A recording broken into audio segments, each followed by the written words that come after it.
আসসালামু আলাইকুম সম্মানিত শিক্ষক মণ্ডলী, আশা করি সবাই ভালো আছেন। সরকারি প্রাথমিক বিদ্যালয়ের শিক্ষকদের আন্তঃবিভাগ অনলাইন শিক্ষক বদলির আবেদন শুরু হয়েছে। তো কিভাবে আপনি এই অনলাইনে বদলির আবেদনটি করবেন সে সম্পর্কে আজকের এই ভিডিও। আশা করি সম্পূর্ণ ভিডিওটি দেখলে আপনি নিজে নিজেই এই কাজটি করতে পারবেন। এজন্য প্রথমে আপনাকে একটি ব্রাউজার ওপেন করতে হবে। আমি এখানে ক্রোম ব্রাউজার ওপেন করছি এবং অ্যাড্রেস বারে লিখছি IPEMIS, লিখে এন্টার প্রেস করছি। এন্টার প্রেস করার পর প্রাথমিক শিক্ষা অধিদপ্তর যে ওয়েবসাইট দেখতে পাচ্ছেন এখানে ক্লিক করছি। ক্লিক করার পর দেখেন এখানে আপনার IPEMIS এর প্রদত্ত মোবাইল নম্বর এবং পাসওয়ার্ড দিয়ে এখানে সাইন ইন করবেন। আমি করছি, আপনি করে নেবেন। সাইন ইনে ক্লিক।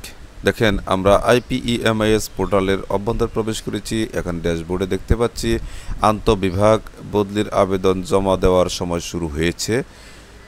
বদলির আবেদন জমা দেওয়া শুরু হয়েছে 7 মে 2025 11টা 21 PM এবং জমা দেওয়ার শেষ তারিখ 10 মে 2025 11টা 59 PM।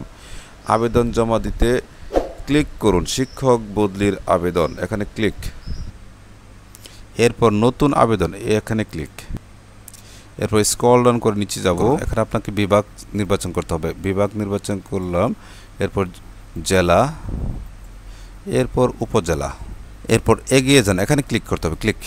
স্ক্রল ডাউন করে নিচে যাব। দেখেন এখানে বিভাগ, জেলা, উপজেলা সিলেক্ট করা আছে। এখন ক্লাস্টার যদি জানা থাকে এখানে ক্লিক করে সিলেক্ট করবেন এবং ইউনিয়ন জানা থাকলে করবেন। করার পর এখানে ফিল্টার করবেন, তাহলে আপনার কাঙ্ক্ষিত বিদ্যালয় পেয়ে যাবেন। আর যদি না জানা থাকে তাহলে কি করবেন, এই নিচের বিদ্যালয়ের তালিকা আছে, দেখেন এখানে এটা আছে, এটা আছে, এটা আছে, 3টা বিদ্যালয় আছে। এখানে একটি করে শূন্যপদ আছে, যোগ করুন। আপনি সর্বোচ্চ 3টি বিদ্যালয় এখান হতে চয়েস করতে পারবেন। তো এখানে দেখেন প্রতি পাতায় 10 আছে, এখানে 100 করে নিলাম। দেখেন আমি এখান থেকে যোগ করে নিচ্ছি। এটা একটা, তারপরে এইটা 2টা, তারপর এইটা 3টা। তো আমার 3টা যোগ হয়ে গিয়েছে। এরপর কি করব, সেভ করে এগিয়ে যান, এখানে ক্লিক করব। এরপর স্ক্রল ডাউন করে নিচে যাব। দেখেন এখান হতে আপনি কি করতে পারবেন, যদি পছন্দ ক্রম 1-টা 2 বা 2-টা 3-এ নেবেন তাহলে আপনি এই যেখানে ক্লিক করবেন এরোতে। যেমন এটা যদি আমি 1-এ নিতে চাই, দেখেন এখন 2-এ চলে গিয়েছে, 2 থেকে 1-এ নেব, এখানে ক্লিক করলাম, দেখেন 1-এ চলে আসছে। আচ্ছা, তো আমি এটা ক্রমটা ঠিক রাখবো। এরপর কি করবেন, স্ক্রল ডাউন করে নিচে যাব। দেখেন এখানে লেখা আছে বদলির কারণ নির্বাচন করুন। এখানে 3টা কারণ আছে: স্বামীর স্থায়ী ঠিকানায় বদলি, বিধবা তালাকপ্রাপ্ত নারী শিক্ষক, প্রতিবন্ধিতা। আমি এখানে একটি করে দেখাচ্ছি। স্বামীর স্থায়ী ঠিকানা যারা বদলে হবেন, দেখেন এখানে ক্লিক করবেন। ক্লিক করার পর দেখেন এখানে কি কি ফাইল সংযুক্ত করবে। স্বামী অথবা স্ত্রী স্থায়ী ঠিকানার জমির দলিল, এখানে দলিলটা এখানে আপলোড করতে হবে দলিল সাথে, এবং খতিয়ান এখানে আপনি কি করবেন, PDF আকারে জমা দেবেন। এটা আপলোড করুন, যা 2 মেগাবাইটের মধ্যে হতে হবে। এখন ফাইলটাকে আপনি কি করবেন, PDF করবেন। PDFটা যেন 2 মেগাবাইটের মধ্যে হয়, এটা আপনার মিনিমাইজ করে নিতে হবে। এরপর এখানে আপলোডে ক্লিক করবেন। ক্লিক করে আপনি যেখানে ফাইলটা রেখেছেন সেখানে যাবেন, এখানে ক্লিক করবেন ফাইলের উপর, ওপেনে ক্লিক। দেখেন ফাইলটা চলে এসেছে।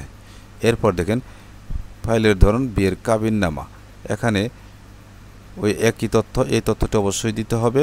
এখানে কি PDF ফাইল আপলোড করুন, যা 2 মেগাবাইটের মধ্যে হতে হবে। আপনি এটা কি মিনিমাইজ করে নেবেন। আপলোডে ক্লিক, পরে ওপেনে ক্লিক। দেখেন 2টা ফাইলই চলে এসেছে। তো এইভাবে আপনি এটা করবেন। এরপর যদি আপনার দেখেন বিধবা তালাকপ্রাপ্ত নারী যদি হয়ে থাকে তাহলে এখানে ক্লিক করবেন। ক্লিক করে এখানে অনুরূপভাবে বিবাহ বিচ্ছেদ বা মৃত্যু সনদ এখানে আপলোড করবেন। এই আপলোডে ক্লিক করে এবার আছে প্রতিবন্ধিতা।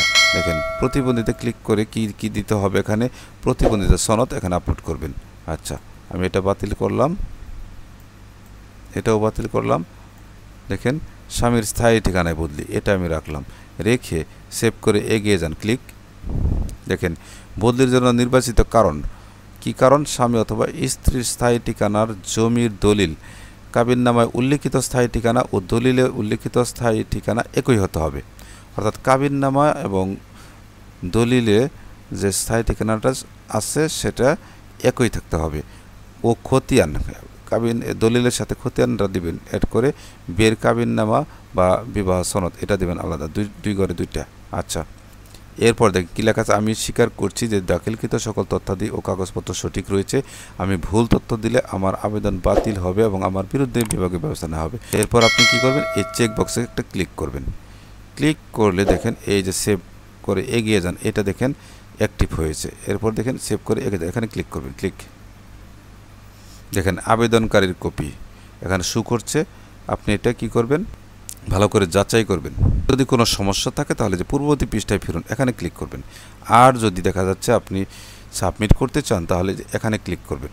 ক্লিক দেখেন একটি ওটিপি যাবে আপনার মোবাইল নাম্বার, এই যে মোবাইল নাম্বারটা দেওয়া আছে এখানে একটি 4 সংখ্যার ওটিপি যাবে, সেটা এখানে বসালেই আপনার আবেদনটা সাবমিট হবে।